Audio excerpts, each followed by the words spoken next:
Welcome to the Pulse with Peter B. I'm your host, Peter Biancamano. And again, we are here in studio, but later on, we will be at Texas, Arizona for our pick segment. You're not going to want to miss it. Stay tuned. Thank you for joining us for your one-stop shop for sports picks, politics and government chatter, and even some neighborhood restaurant reviews. Instead of going to 3 different channels, you can come here every week for the Pulse on everything you need to know. And back again, because she was so nice last week, we have Miss Daria DeLucia of Insta handle at Hoboken Eats. And one of these days I'll stop looking at the paper. There's all these Insta handles out there, I feel like, right? Or wrong. Daria, what's going on? Second week in a row. I know. I'm happy to be back. And I'm happy to have you back. Are you kidding me? Brightening up our studio here. So today she's going to be discussing Union Hall, located at 306 Sinatra Drive in the lovely city of Hoboken. And Daria, last week we spoke about Autostrada. Autostrada was in that residential area, kind of hard to find. Yes. Union Hall, not so much. Right in your face. Right in your face. And then when you look outside the doors of Union Hall, you got, bam, New York City there. Yes. Great place to go on a Saturday, just chill by the water, have some drinks. Yep, anytime. And it's also pretty cool, too, because for anyone coming from the city who works in the city, or if you have friends living over in the city, it's right off the path, right off NJ Transit train, so you can go there for happy hour. They have a great happy hour deals. Oh, yeah. Nothing better than happy hour. No, there's Long really day not. at work, There's right? really not. Right? I mean, I know in my day job, I sometimes need to drink at work, so I can't wait for that happy hour afterwards. Lunch. Exactly. So something interesting from their website, because we always like to visit their website and see how they describe themselves. They said about themselves, they have a warm wood and industrial lighting echo, which has the allure and charisma of the Manhattan skyline coming in. And it serves as a backdrop to this small plates gastropub, they're saying. Yeah. So, it sounds like they're using a lot of action words here. But would you agree with that statement? I would agree with that statement, okay. Yeah. It's the space is huge, and it's a very open floor plan concept. You have a big area by the bar, it's kind of raised, and then there's some sections some tables over on around the corner that are overlooking the skyline, and it's really, really nice, environment. There's even some areas where you can sit at a high top overlooking, so you're half inside, half outside, overlooking the skyline. Yeah. And in the summer, that's the best. It's In the winter, not so much. You're at the opposite side of the bar. Exactly. Absolutely, especially there because it's very windy and all of that good stuff. So it's funny. It's a large place with small plates. So why don't we get to their menu, right? So, I found their menu very, very interesting. Starting with their dinner menu, they have several choices of a specific food, but not many options. Whether that's 3 types of flatbreads or 3 types of pastas. They have 5 types of sliders and then 5 types of comfort food. What do you like there? Everything. Start. I was going to say, one thing at a time here. We got plenty of time on the clock. Don't worry here. One of my absolute favorites they do is their mac and cheese balls. They have a cacio e pepe mac and cheese ball. Oh. Amazing. And what I really like, their chef, he is a Chopped champion. So so he knows what he's doing. And they switch their menu all the time. So it's based on seasonal, or if he just feels like trying something new with the menu. So it's constantly changing, constantly being updated. And he saw, for this specific dish, he saw that cacio e pepe was having a moment and mac and cheese was always having a moment. So he put them together.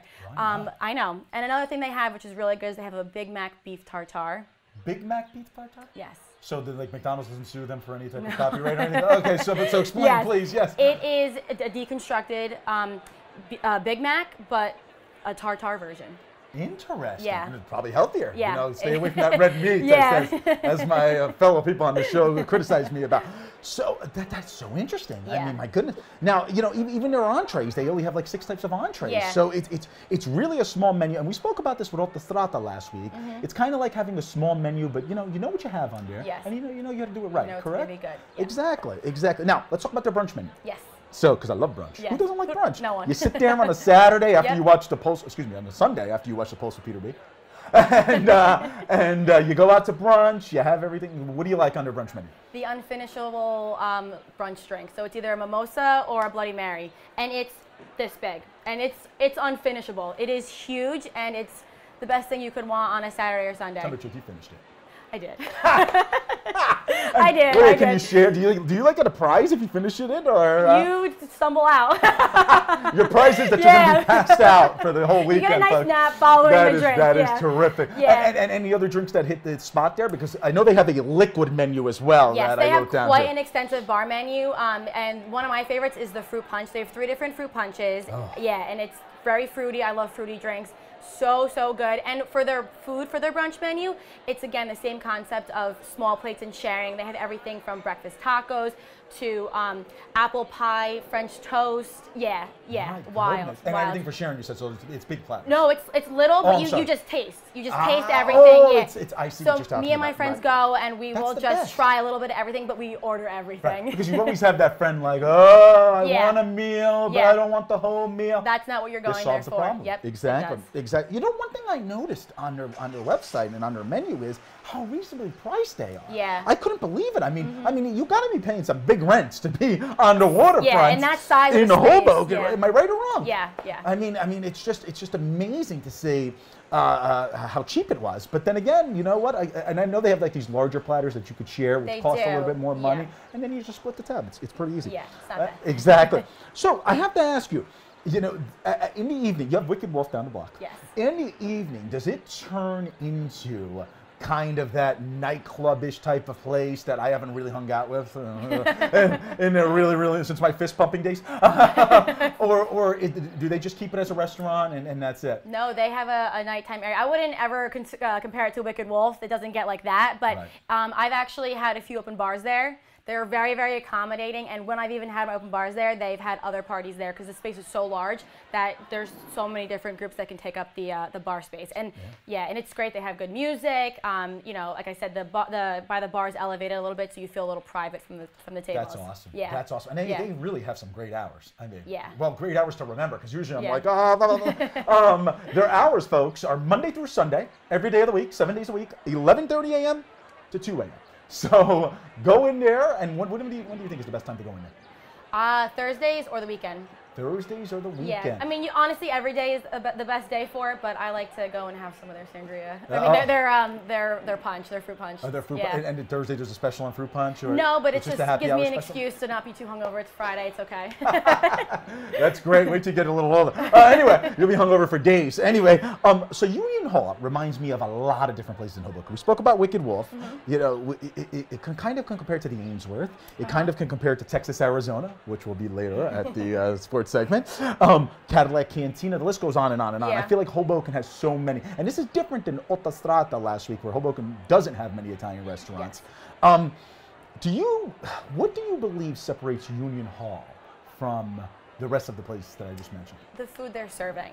Like I said, he's constantly coming up with different recipes. This is kind of a dream come. I've talked to the chef before. This is a dream come true for him to have his own place, to be able to put the foods that he's really passionate about on this menu, and then be able to have the freedom to change it however he wants.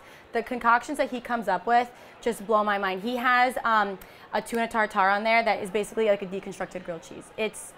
There's cheese on it, there's the tuna, the aioli. It is so phenomenal, and you don't find it And would anywhere. you agree, a lot of these bars, which have a reputation of being bars, are really stepping up their food game? Yeah, they are. And I think it's specifically too with, Instagram's big. Everyone wants to make like a pretty presentation for their food, and I think that they're succeeding very well That's at this. awesome. Yeah. Well, Daria DeLucia of @InstaHandle Hoboken Eats.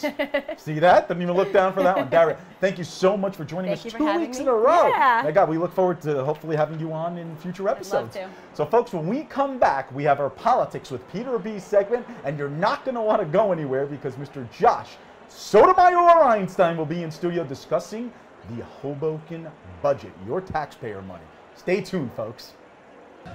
Peter Biancamano from the Pulse with Peter B. We just want to remind you that on Monday, April the 15th, we have the great debate at Willie McBride's on 6th and Grand Street, 7 p.m. You're not going to want to miss it, as our political analyst, Josh Sotomayor Einstein, is going to be debating a longtime Hoboken resident in Dr. Anthony Petrosino. That is Monday, April 15th, 7 p.m., Willie McBride's, 6th and Grand Street. Be there.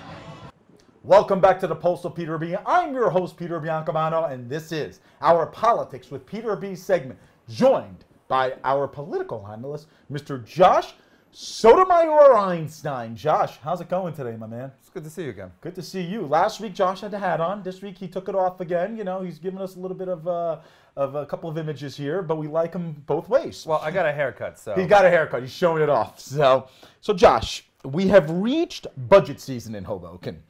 And it has been introduced as a $118 million budget with a 2.7% tax increase. So basically, a homeowner with an average assessment of $500,000 would see a $75 municipal tax increase, in addition to any potential county and school tax hikes. That's $27 more than the administration had been planning when it submitted a different budget to council members last week. More importantly, Josh, this is the first municipal tax increase in nearly 10 years. Both the county and the schools have gone up consistently year after year after year, but the city has remained pretty flat.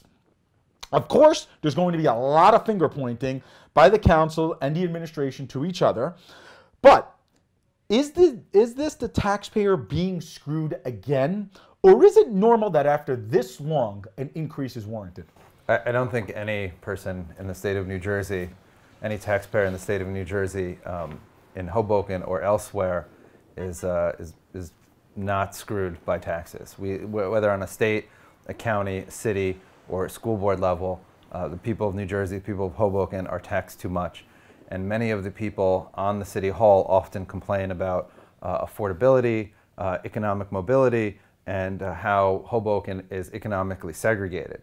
Yet at the same time, through their actions, whether it's through efforts that we talked about last week that make owning a car or parking a car more expensive, or even the plastic bag ban, which added 25 cents to everyone's bill if they want to take a bag right now at a store, to raising taxes, to the general bloated size of the municipal budget, makes Hoboken more economically segregated than ever before.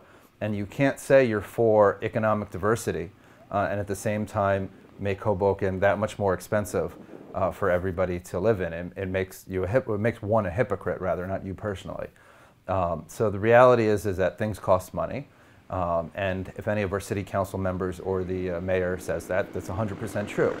But the other reality that they don't want to broadcast is that they spend too much money, that there's a ton of things that are on bond. Eventually the interest will have to be paid for.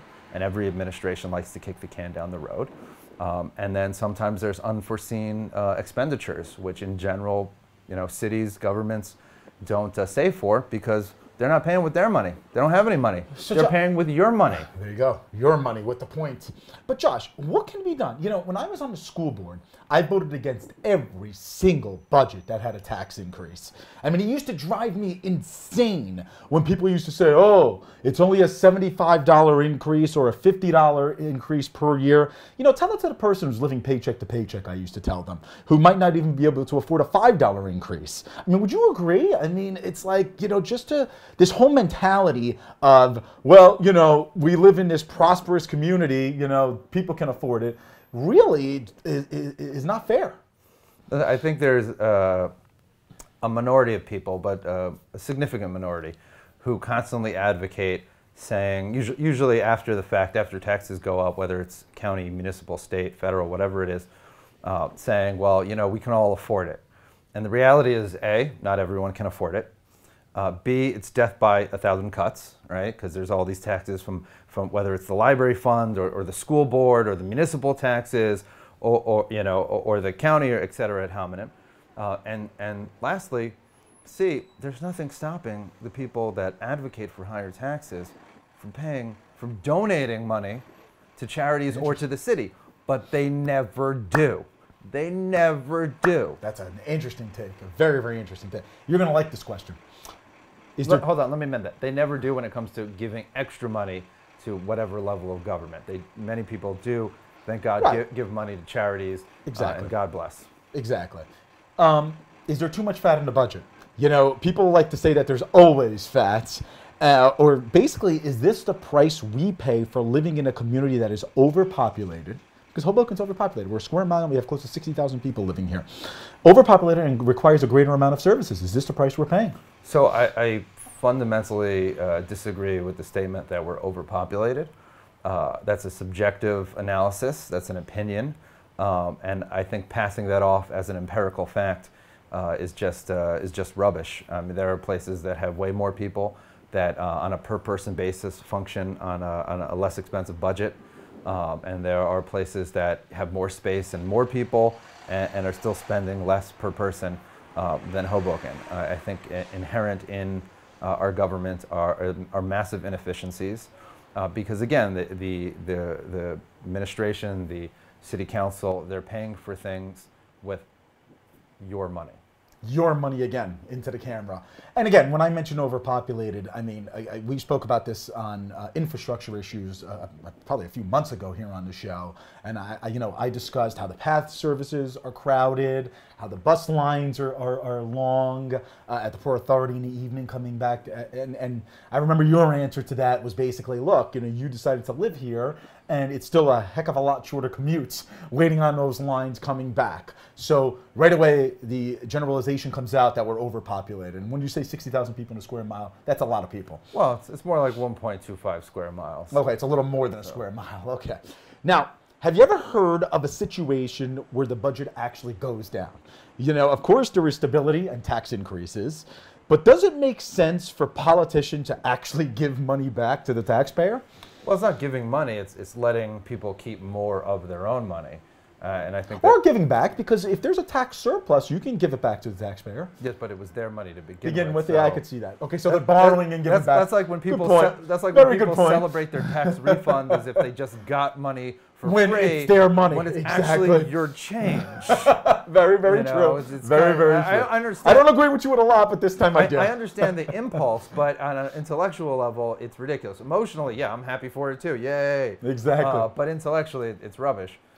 There are no politicians that willingly give you back your own money. And that's why the citizens of Hoboken, whether on the county level, which spends like a drunken sailor, or the school board level, or the state level, or municipal level, need really to advocate and make the politicians know that we hold them accountable, we are watching, and we are, penny pinching with the dollars that they spend that we know aren't theirs.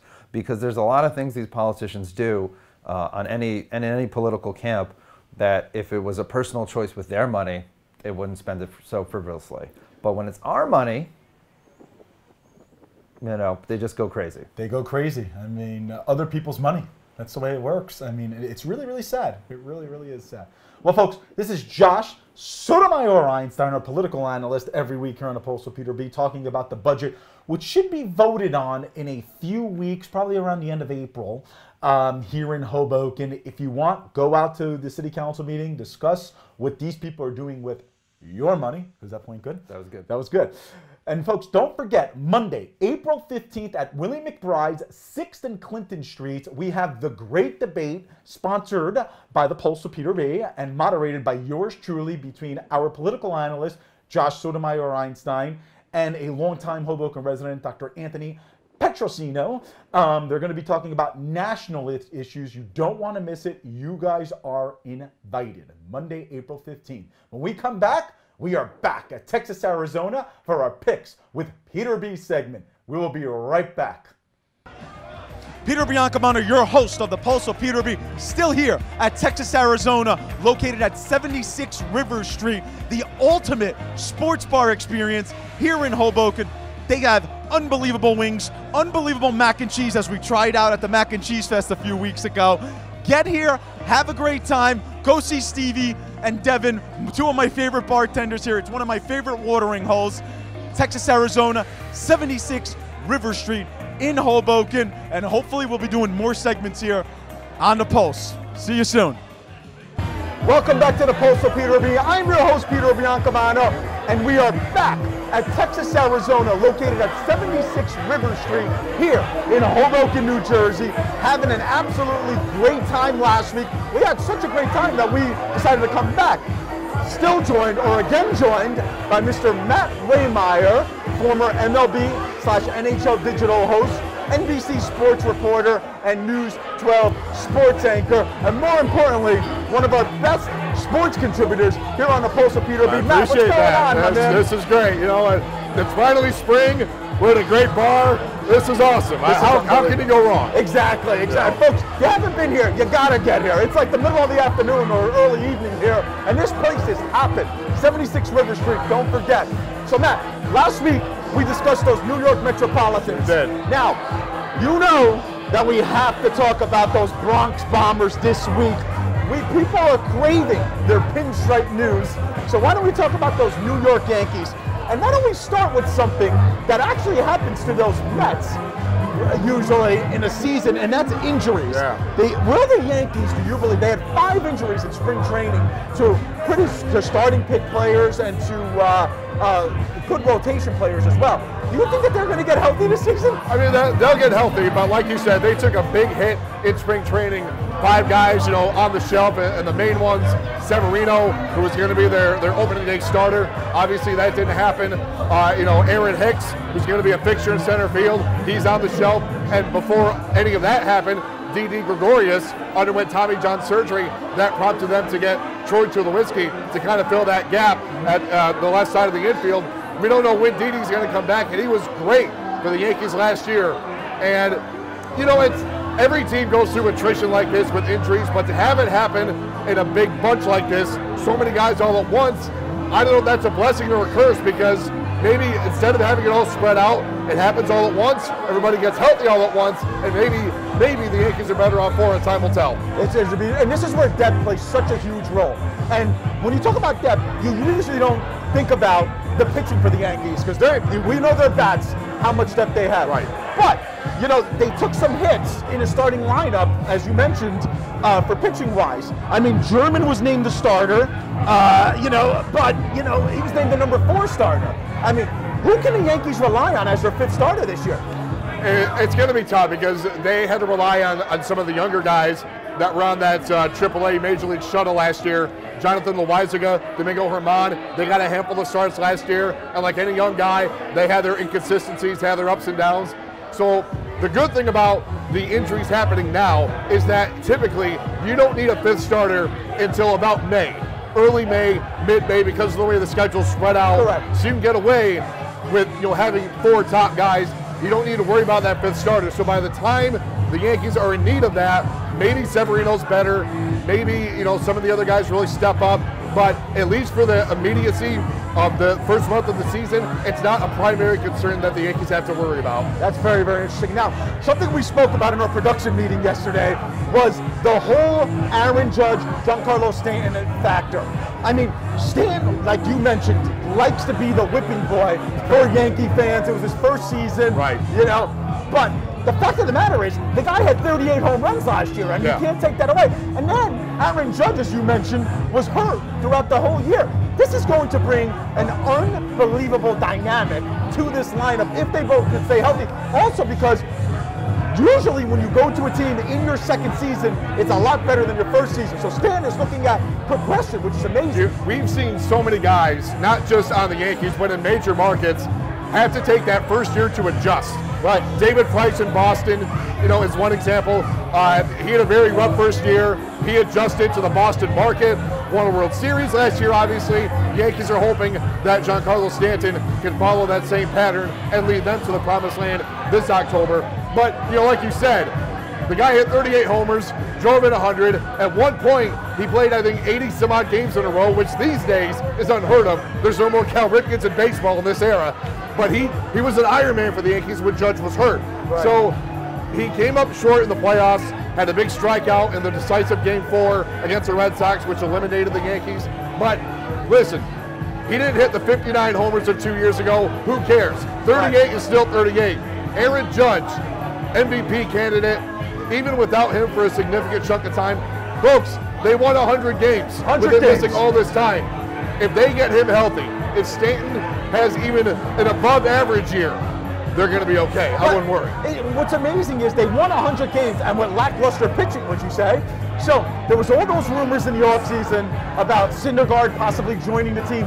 We don't know if that was true or not. Yeah. But the big splash towards pitching, about pitching, really never happened for those Yankees. Why do you think that is? Great question. I think that's something a lot of fans are trying to figure out, because if you remember, early in the offseason, the big name, the big free agent fish was Patrick Corbin, who was a New York native. And everybody thought the Yankees had the inside track on signing him. He goes to Washington for, I think, 6 years, $140 million to strengthen that rotation behind Scherzer and Strasburg. So I don't know why the Yankees didn't throw money at him. They opted for the more frugal route, and there's nothing wrong with that. They brought back Jay Happ, who had a great second half.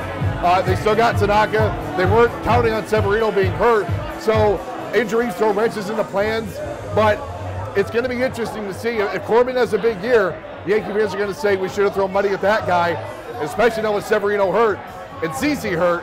Somebody's going to have to step up, and it's not going to be Patrick Corbin, obviously. Yeah, unbelievable. Well, let's talk about a question on the mind of a lot of Yankee fans, I think, going into the season, and that's first base. Who's going to win this job at first base? You had the Hicks injury, which of course gave the Yankees a little bit of a reprieve. You know, they're trying to decide between Luke Voit and Greg Bird. Is that debate still alive, Matt? Well, right now, no, because Voigt's a righty, Bird's a lefty, so they can platoon those two guys. Point. Right. So, but like you said, when Hicks comes back, it's going to be a problem. Somebody's going to get outed out of that roster, and it's going to be a really tough decision. I think right now, if Hicks came back tomorrow, Voigt's your guy, because Bird hasn't shown it in the regular season. He's a spring training MVP. If they had a Cooperstown for spring training, Greg Bird's in it, but he can never carry that into the regular season. Luke Voit has been so good, really out of nowhere. He was a waiver pickup, I believe, from St. Louis when they cut him loose. So it's going to be a tough decision, but Bird is really going to have to rake when he gets his opportunity, because right now I think Voigt's got the inside track. Unbelievable. So now, last week I did ask you about those New York Metropolitans. How many games do you think they were going to win? And you said that they were barely going to miss the playoffs. This year, the New York Yankees, the Bronx Bombers, give me a win total. A win total. You know, it's so hard to say that any team is going to win 100. I'm gonna be a little conservative. Let's say they win 97. They're a shoe-in playoff team unless it all goes catastrophically wrong with injuries. I'll go 97 wins. You know where my loyalties lie as a baseball fan. I'm a Red Sox fan. There you go. So not only Dallas Cowboys, but the Red Sox as well. So I'll give you my address for the hate mail. So we'll give you the address of our producer Greg. There we go. Got you, buddy. So obviously, I'm hoping that the Yankees make it as a wild card, but it's going to come down to the wire between those two. They can easily win the East. Regardless, they're going to be a playoff team. Unbelievable. Well, Matt, this has been so much fun. We want to thank Texas Arizona for inviting us 2 weeks in a row to film our Picks with Peter B segment. We hope to be back here. Like I said, you want to come visit them. This place is hopping, and it's early on a Saturday night right now. So get over here. They got great brews. Go see my man Stevie at the bar. One of my good friends for a very long time, but also one of the best bartenders in this town. Matt Waymire, thank you for joining us. Former MLB/NHL digital host, News 12 sports reporter, and NBC sports anchor. Again, we want to thank you for joining us here on the Pulse with Peter B. Come back next week for the Pulse on everything you need to know. Have a great week, everybody. We'll see you next week. Peter Biancamano, your hostess with the mostest from the Pulse with the Peter B. Folks, don't forget to like us on Facebook. Go on Facebook, search for the Pulse with Peter B. Like us, follow us. We're always updating information on there. And also, we have a brand new YouTube channel that you should go on and subscribe. See all of our past episodes. Like, follow us there. And don't forget, we will be back for the Pulse on everything you need to know.